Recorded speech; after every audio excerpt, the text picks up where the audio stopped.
Hola, buenos días, Lore. Ujú. Vamos a compartir pantalla, Perfecto. entonces, y a poner la presentación. Buenos días a todos. ¿Me escuchan bien, cierto? Te escuchamos perfecto y se ve perfecta la presentación. Perfecto. Entonces, primero agradecer la invitación a este curso, a la unidad de alergia de la clínica alemana y al departamento académico por la organización de este curso. Obviamente la pandemia hizo que esto fuese distinto. Este curso inicialmente estaba programado para hacerlo en la ciudad de Chillán, pero finalmente eh, tuvimos que adoptar esta modalidad, pero nos permite finalmente llegar también a una audiencia mayor. Como les comentaba la doctora, esta jornada vamos a revisar principalmente la alergia a fármacos, ¿ya? Vamos a partir con la alergia a beta-lactámicos. Esta va a ser nuestra hoja de ruta. Vamos a revisar algunas definiciones, clasificación de la alergia a fármacos, la fisiopatología, la alergia a beta-lactámicos propiamente tal, cuál es el enfrentamiento clínico y algunas conclusiones. Primero tenemos que revisar algunos conceptos que muchas veces se utilizan de forma indistinta y que finalmente llevan a cierto grado de confusión. Lo primero es definir una reacción adversa a drogas que corresponde a una respuesta dañina y no intencional a una droga que ocurre a una dosis usual de profilaxis, diagnóstico o tratamiento. A su vez, estas se subdividen en dos tipos. Las tipo A, que son las predecibles, que son las más frecuentes, representan el 80-85% de las reacciones, son predecibles, son dosis dependientes y están relacionadas a un efecto farmacológico de la droga en sí. Por ejemplo, la taquicardia que inducen los beta-agonistas como el salbutamol. Y tenemos las reacciones tipo B, que son menos frecuentes, entre un 15 a 20%, son impredecibles, son dosis independientes, no están relacionadas a un efecto farmacológico y está mediado por un mecanismo inmunológico o idiosincrático. Solamente a este grupo son las que vamos a catalogar como reacciones de hipersensibilidad a drogas.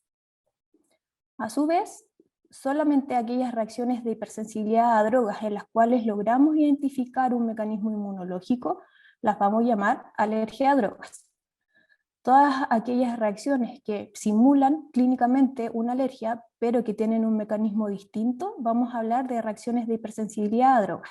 Y en este grupo tenemos, por ejemplo, aquellas reacciones que se producen por liberación inespecífica de los mastocitos, por ejemplo, tras la administración de opiáceos, tras la administración de medios de contraste, como vamos a revisar más adelante, o, por ejemplo, por alteraciones en el metabolismo del ácido arabidónico que finalmente se van a manifestar como las intolerancias a los antiinflamatorios que también vamos a revisar durante esta mañana.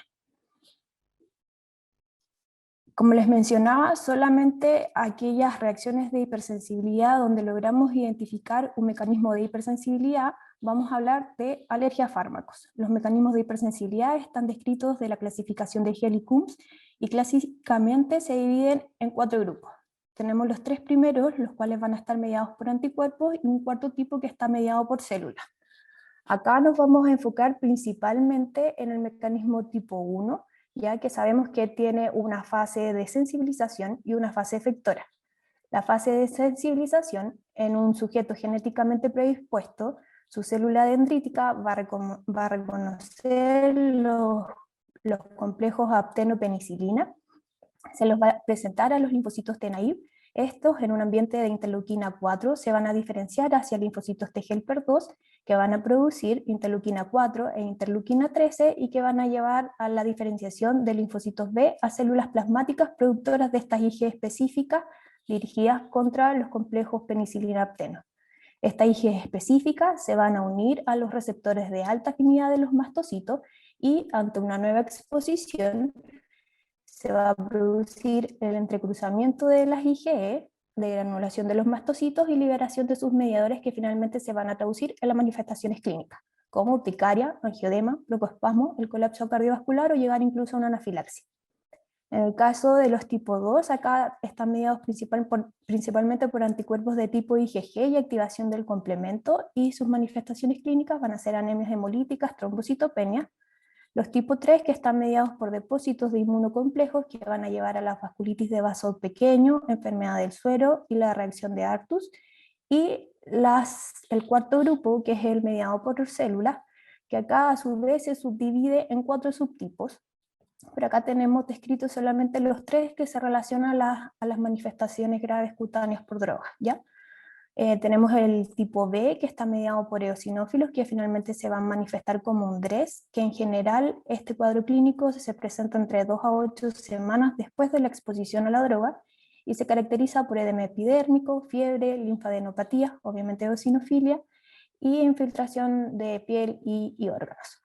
En el caso de los tipos C, está mediado principalmente por linfocitos TCD8, los linfocitos citotóxicos, que a través de sus granzimas y perforina, y las manifestaciones clínicas van a dar el Steven Johnson, que en general se manifiesta entre los 4 y 28 días hasta la exposición al fármaco, y se caracteriza por esta necrosis epidérmica y la formación de bulas a nivel subepidérmico con compromiso de mucosas. Y los tipos D, que están mediados por neutrófilos, que una de las manifestaciones principales es la pustulosis exantemática generalizada aguda, que en general esta es un poco más precoz comparado con las otras dos manifestaciones. Se presenta entre 24 y 48 horas y se caracteriza por fiebre, una leucocitosis de predominio neutrofílico y la formación de pústulas estériles en el estrato córneo y en la epidermis. En relación a la clasificación clínica, acá tenemos una clasificación que es principalmente en relación a la temporalidad y las clasifican reacciones inmediatas y no inmediatas, y el límite está establecido en 1 hora. Las inmediatas en general se producen antes de la hora, y acá el mecanismo fisiopatológico subyacente son las reacciones de hipersensibilidad tipo 1 que comentamos al principio.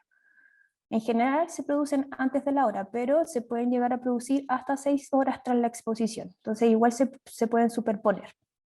Y se caracterizan, como vimos anteriormente, por manifestaciones cutáneas como urticaria, angioedema, conjuntivitis, rinitis, algunas manifestaciones gastrointestinales como náuseas, vómitos y diarrea, dolor abdominal y la anafilaxia.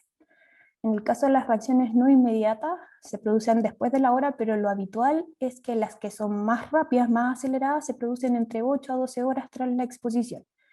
Y acá tenemos las urticarias retardadas, los exantemas maculopapulares, el exantema fijo medicamentoso, las reacciones cutáneas severas, vasculitis, citopenias, nefritis, hepatitis y neumonitis.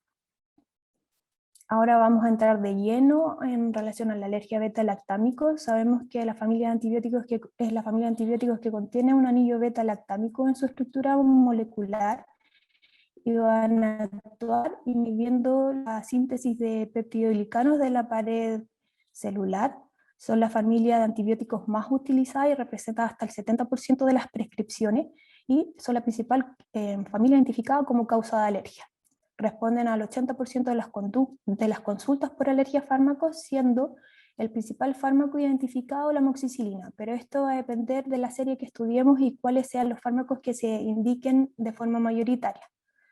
Las manifestaciones más frecuentes van a ser la urticaria y el exantema maculopapular, particularmente en relación al uso de aminopenicilinas, que son responsables del 5 a 10% de los exantemas maculopapulares, y en el caso de las cefalosporinas, la incidencia de reacciones alérgicas es incluso menos frecuente, 10 veces menos. Las anafilaxias en general son raras. El primer reporte se hizo en el año 45, sabemos que las penicilinas se utilizan desde los inicios de los años 40, y la prevalencia varía entre un 0,01 y un 0,005%. Sin embargo, nuevamente esto va a depender de la serie que analicemos. En el último tiempo, sobre todo en las series americanas, se ha descrito una disminución de la prevalencia con el tiempo. La mortalidad descrita por la OMS para anafilaxia es de un 0,02%, pero nuevamente esto va a variar de acuerdo a la serie analizada. Por ejemplo, en Gran Bretaña solamente se ha descrito una muerte por anafilaxia en los últimos 35 años secundario al uso de amoxicilina, a diferencia de las series norteamericanas que describen que se producen entre 500 a 1000 muertes al año secundarias a una anafilaxia por penicilina.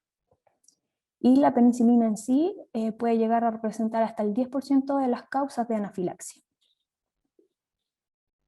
En cuanto a la historia natural de la alergia a los beta-lactámicos, particularmente las reacciones que son de tipo 1 y G mediadas, se ha visto que la sensibilización se pierde a lo largo del tiempo y se estima que esta pérdida es aproximadamente de un 10% por año.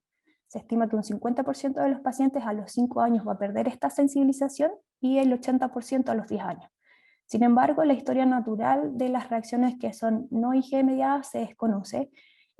Si hay casos descritos, por ejemplo, de enfermedad del suero secundaria a amoxicilina, en que los niños nuevamente se reexponen a amoxicilina y no se reproduce la enfermedad. Sin embargo, esto se desconoce, por ejemplo, para las reacciones cutáneas severas, en que finalmente uno prohíbe el uso de la familia completa de beta-lactámicos de por vida. Como les mencionaba anteriormente, en el último tiempo se han descrito algunos cambios epidemiológicos, como la disminución de la tasa de positividad de los test cutáneos. En el año 95 se describía una positividad de 15%, el 2007 de 3% y ya el 2013 una positividad menor al 1%. Esto es particularmente para las series norteamericanas y se ha justificado en relación al uso de penicilinas que son menos alergénicas, al uso de penicilinas principalmente o beta-lactámicos de administración enteral. Y por otro lado, algunos autores europeos relacionan esta disminución en la positividad de los test cutáneos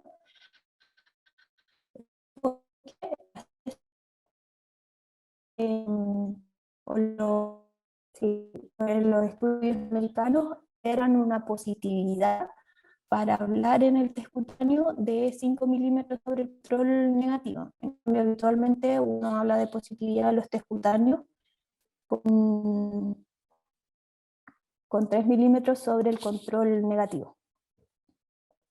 El 10 a 20% de la población general refiere una alergia a penicilina y en el caso de la cefalosporina esto es mucho menos frecuente, un 1,3%. Sin embargo, cuando uno hace un estudio alergológico detallado, solamente en el menos del 5% logramos comprobar un mecanismo alérgico. Como les mencionaba, hasta el 20% de la población dice ser alérgico y tiene la etiqueta de alérgico a beta-lactámicos. Sin embargo, cuando uno hace el estudio alergológico adecuado, menos del 5% es verdaderamente alérgico. Esto es súper importante porque la mayoría de estos pacientes van a obtener la etiqueta de alérgicos a beta-lactámicos antes de los 3 años, ¿ya? Y esto obviamente tiene implicancias a nivel personal como a nivel de salud pública. Se sabe que los pacientes que son catalogados como alérgicos a beta-lactámicos tienen menos opciones terapéuticas, habitualmente son menos eficaces. Estas se pueden asociar a más efectos tóxicos. Finalmente se utilizan antibióticos de amplio espectro, tienen mayor incidencia de infecciones en sitio operatorio. Sabemos que las penicilinas son la droga de elección para ciertas infecciones como la sífilis. También está descrito que, por ejemplo, pacientes que están cursando con una bacteremia por un Staphylococcus meticilino sensible y que por la alergia a beta-lactámicos finalmente los tratamos con vancomicina, por ejemplo, la mortalidad de estos pacientes a 30 días es mayor. Hay implicancias a nivel de salud pública. Obviamente el uso de antibióticos de amplio espectro se va a asociar a mayor resistencia antibiótica. Está descrito que hay un aumento, por lo menos casi de un 15% de Staphylococcus meticilino resistente, hasta un 30% de enterococo resistente a vancomicina. Se describen tasas más altas de infecciones por Clostridium difficile y esto está relacionado a mayor uso de clindamicina, por ejemplo. Obviamente se utilizan antibióticos que son de mayor costo, está escrito que estos antibióticos pueden ser hasta un 30-40% mayor y hay un aumento en la estadía hospitalaria. Esta es la clasificación. Doctora ¿Me escuchan? Fernández, sí, perdón que la interrumpa. Por favor, sería ideal que apague su cámara para mejorar la señal de internet. La escuchamos solamente. Chuta, perdón. Deje su micrófono abierto y la cámara apagada. Ya, perdón.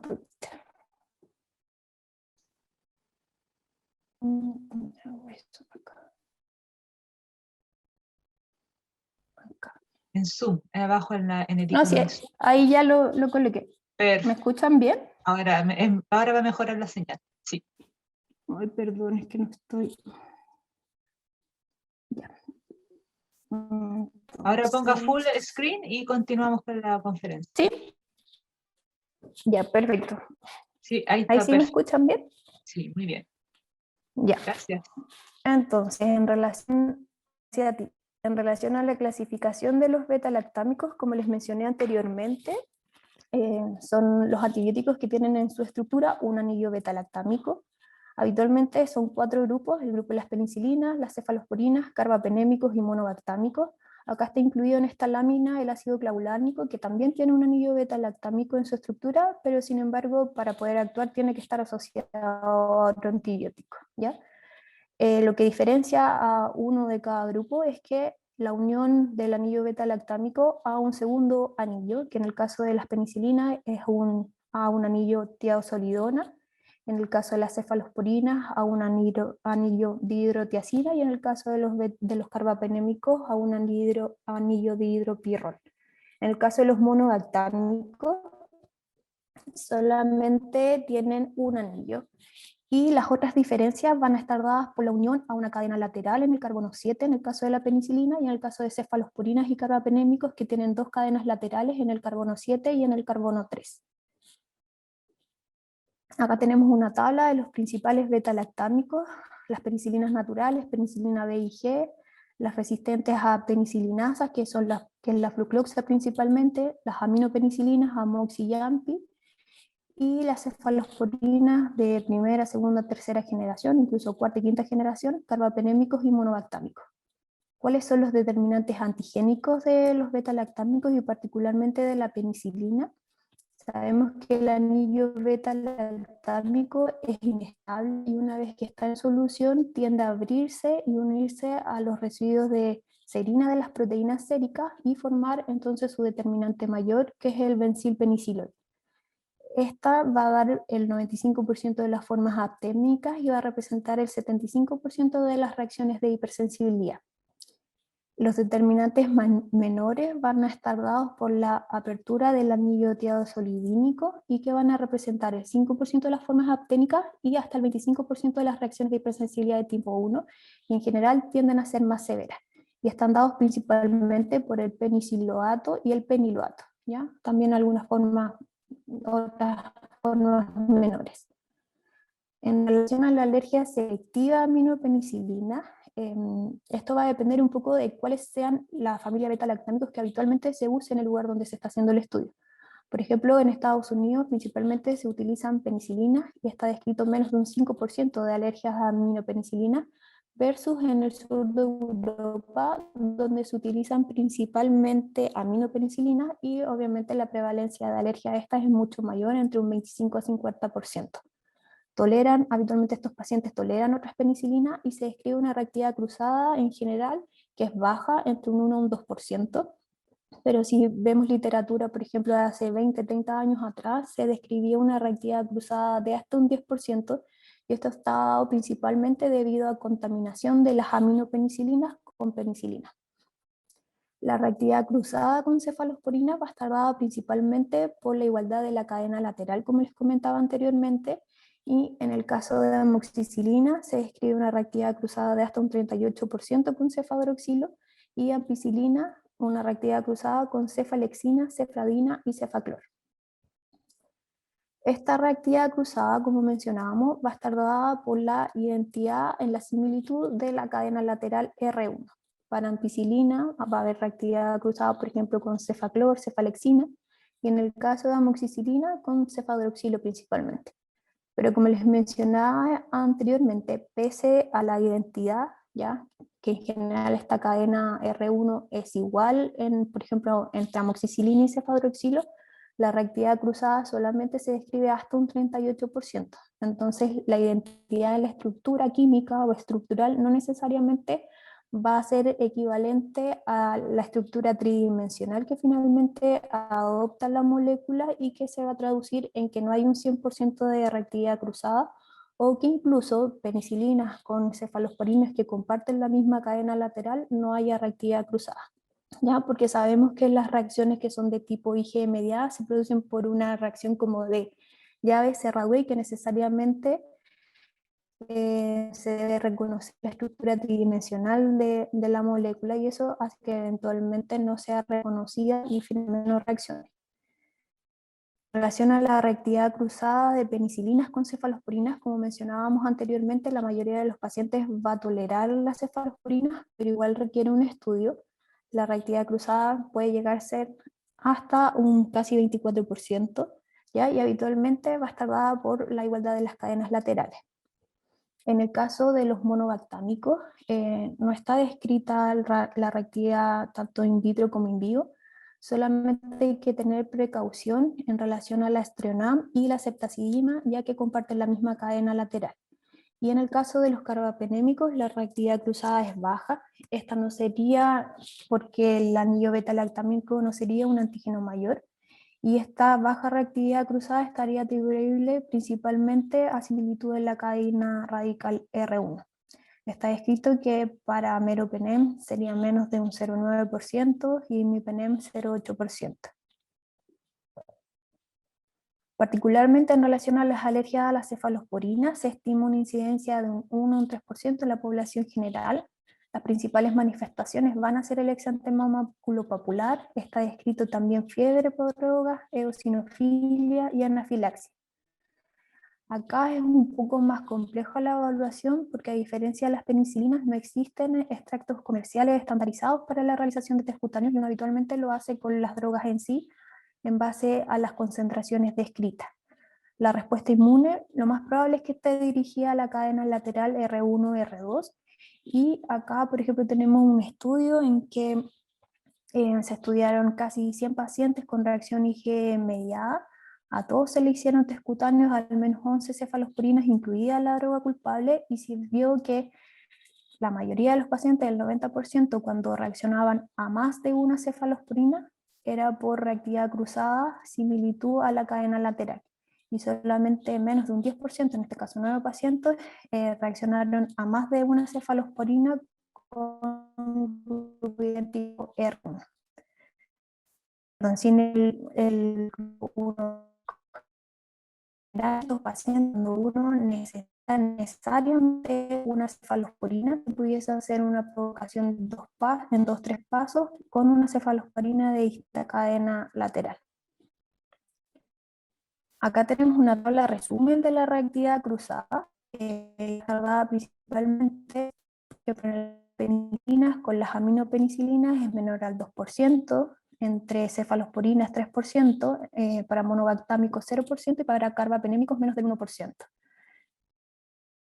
En esta gráfica podemos ver la reactividad cruzada entre los distintos grupos que describimos, entre penicilinas, cefalosporinas, monobactámicos y carbapenémicos. Como les señalé anteriormente, en general esta reactividad cruzada descrita es menor al 2% o incluso en algunos grupos 0% o 1%, y tenemos que tener ojo si en la reactividad cruzada de aquellas, por ejemplo, penicilinas con cefalosporinas que comparten la misma cadena lateral y entre cefalosporinas que comparten la misma cadena lateral. Habitualmente cuando evaluamos un paciente con alergia a beta-lactámicos, obviamente tenemos que hacer una buena historia clínica, establecer la temporalidad entre la administración, por ejemplo, de la amoxicilina y el inicio de la sintomatología, las manifestaciones clínicas, la edad del paciente que tenía cuando se presentó la reacción, si es que en ese momento se logró identificar algún agente infeccioso, por ejemplo, viral, si hubo exposición previa a beta-lactámicos, si hay uso de otros fármacos, por ejemplo, los antiinflamatorios que pueden actuar como cofactores, y si posterior a esa reacción ha tomado o ha utilizado otros antibióticos de la familia beta-lactámicos. En general, cuando hacemos el estudio alergológico, obviamente vamos a incluir los test cutáneos, test in vitro y el gold estándar, que es el test de provocación. Particularmente los test in vitro, en el caso de alergia a beta-lactámicos, tienen una sensibilidad baja, está descrito solamente un 25% de sensibilidad, entonces van a tener mayor utilidad en aquellos pacientes que han tenido una anafilaxia, por ejemplo, por un beta-lactámico, y que esta ocurrió antes del año de la evaluación. Acá tenemos un algoritmo en relación al diagnóstico, siempre hacer una buena historia clínica. Si la reacción es característica de una reacción IgM-A, obviamente ahí vamos a hacer las pruebas cutáneas, inicialmente prick test, intradermorreacción, idealmente con los determinantes mayores, determinantes menores de penicilina, con bencilpenicilina, que es la penicilina G, amoxicilina, cloxacilina, ampicilina y la droga inculpada. En caso de que esto resulte negativa, hacemos la intradermorreacción. Si esto es negativo nuevamente, eventualmente en un grupo seleccionado de pacientes pudiésemos asociar las IG específicas, y en el caso de que todo esto sea negativo, obviamente vamos a llegar al test de provocación. Para algunos pacientes en que uno tiene una alta sospecha de que sea una reacción alérgica y el test de provocación resulta negativo, eventualmente se puede hacer una reprovocación a las 4 semanas. En general está descrito que la suma del test cutáneo más la intradermorreacción tiene un valor predictivo negativo mayor al 95% de hacer una reacción tras la exposición.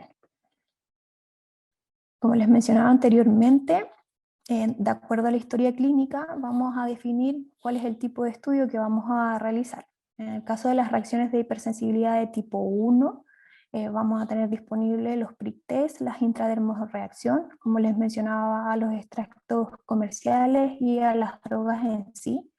Las IG específicas en general tienen una baja sensibilidad y el gol estándar va a ser el test de provocación. En el caso de las reacciones de hipersensibilidad tipo 4, acá podemos utilizar los test de parche, pero sabemos que tienen una baja sensibilidad y hay problemas con la estandarización, la intradermorreacción de lectura retardada, y en el caso de pacientes, por ejemplo, que solamente hayan presentado un exantema maculopapular, pudiésemos llegar a un test de provocación oral prolongado. A diferencia de las reacciones cutáneas severas por drogas, que en general las intradermorreacción y el test de provocación no los vamos a realizar por la severidad de la reacción. Están descritas que se pueden utilizar algunas pruebas in vitro, pero estas no están ampliamente disponibles. En Chile, en el Hospital Clínico de la Universidad de Chile, se estaba trabajando en un protocolo para evaluar una técnica del SPOT para evaluar la hipersensibilidad en el caso de reacciones de tipo retardadas, severas a drogas, ¿ya? Sabemos que los test de provocación en general son seguros en aquellas poblaciones en que el riesgo es bajo, sobre todo si hay una historia que es antigua o desconocida o la reacción fue de tipo cutánea leve. Acá vamos a revisar algunos escenarios clínicos, porque esto es lo que nosotros hacemos habitualmente cuando tenemos un paciente que se deriva para estudiar su alergia, pero habitualmente no es lo que sucede. Muchas veces nos vemos al paciente enfrentado en el servicio de urgencia o en la consulta. Por ejemplo, tenemos esta primera paciente, una mujer de 27 años que está cursando con una pielonefritis aguda, refiere el antecedente de alergia a amoxicilina. ¿Ya? Acá es súper importante hacer una buena anamnesis y tratar de caracterizar a qué le llama alergia al paciente, porque muchas veces cuando uno los interroga, finalmente ella refería que era alérgica a la amoxicilina porque cada vez que la tomaba se producía una candidiasis vaginal. Entonces es súper importante hacer la diferencia si es una reacción adversa al fármaco o una reacción alérgica propiamente tal. Esto es otro escenario que también a veces sucede. Tenemos un hombre de 35 años que está cursando con una amigdalitis pultácea. Le señala que nunca recibió penicilina benzatina porque su mamá le dijo que era alérgico, ya que ella era alérgica. Esto también es bien clásico. El antecedente familiar de alergia no necesariamente no implica la alergia del individuo, ¿ya? Acá tenemos otro caso, pero acá la situación es distinta.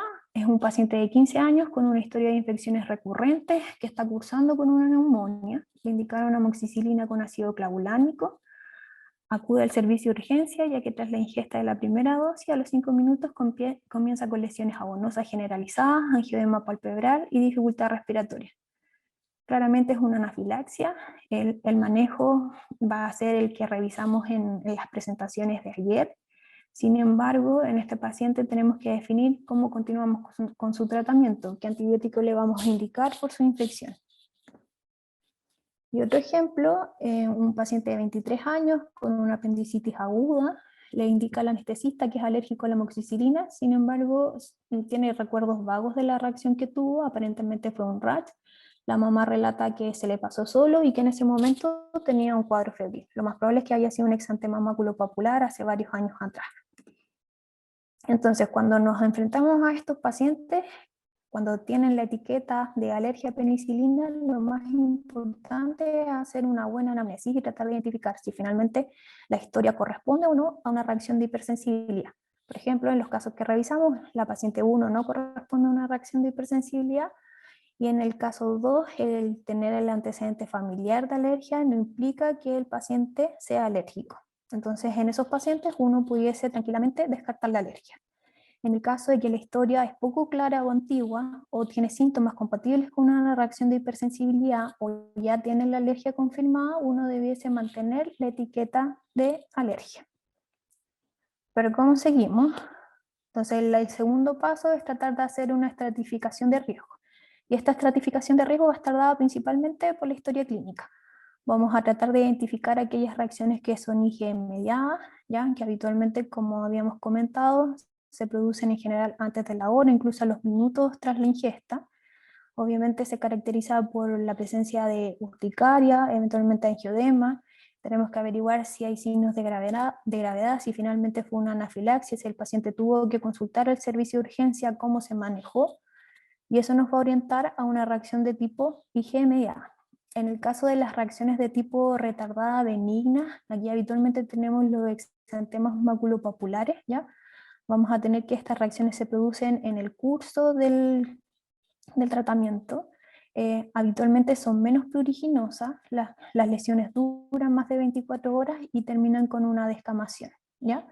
Versus reacciones cutáneas severas en que tenemos que ir a averiguar, por ejemplo, la presencia de vesículas, el compromiso de la mucosa oral, por ejemplo, si el paciente requirió hospitalización para el manejo de estas reacciones.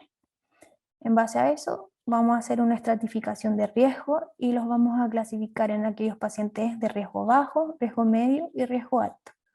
Los de riesgo bajo, ahí vamos a tener aquellos pacientes que generalmente la reacción que tienen no corresponde a una alergia, aquellos pacientes que tienen prurito sin rash, o la historia es antigua, más de 10 años de la reacción, y no se tienen bien las características si fue de tipo IgE. En general, en estos pacientes de riesgo bajo, sobre todo en aquellos que la reacción no corresponde a alergia o solamente corresponde a la historia familiar, uno pudiese administrar de forma segura el beta-lactámico, y en el caso de los pacientes que la reacción es antigua o estos pruritos sin rash, pudiésemos hacer una provocación en 2-3 pasos de forma vigilada. En los casos de riesgo medio o riesgo alto, por ejemplo, por urticaria en reacciones IgE mediadas, o ya riesgo alto propiamente tal, anafilaxia, reacciones cutáneas severas, o pacientes que ya tienen un test cutáneo positivo, en pacientes con infecciones recurrentes o reacciones a múltiples beta-lactámicos. En general, en estos dos grupos de pacientes, lo que debiésemos hacer es un estudio alergológico y ahí definir cuál es la mejor alternativa terapéutica. Pero ¿qué hago? Si estoy ahí en el servicio de urgencia, tengo el paciente, sé que hizo una reacción severa, una reacción IgE mediada, sé que no, lo primero que tenemos que hacer, entonces, como lo vimos a través de la presentación, qué drogas no debemos utilizar en relación a la reactividad cruzada por las cadenas laterales. Y acá, por ejemplo, obviamente en un paciente alérgico a la amoxicilina no debiésemos usar cefadroxilo. En el caso de un paciente alérgico a ampicilina, cefalexina y cefaclor. En un paciente que reaccionó con cefoperazona, piperacilina, ceftriaxona con cefotaxima, cefepime y cefopodoxima. Y en el caso de ceftazidima con astreonam. Ahora ya sé qué no darle, pero ¿qué le doy? Y aquí nos sirve la estratificación de riesgo que hicimos. En el caso de los pacientes alérgicos a la penicilina, que tienen una reacción que es de hipersensibilidad tipo 1, si la reacción fue desconocida, pero no hubo compromiso de mucosas, no hubo descamación o inflamación de órgano blanco, en general sería seguro usar una cefalosporina de tercera o cuarta generación o carbapenémicos en dosis ascendente.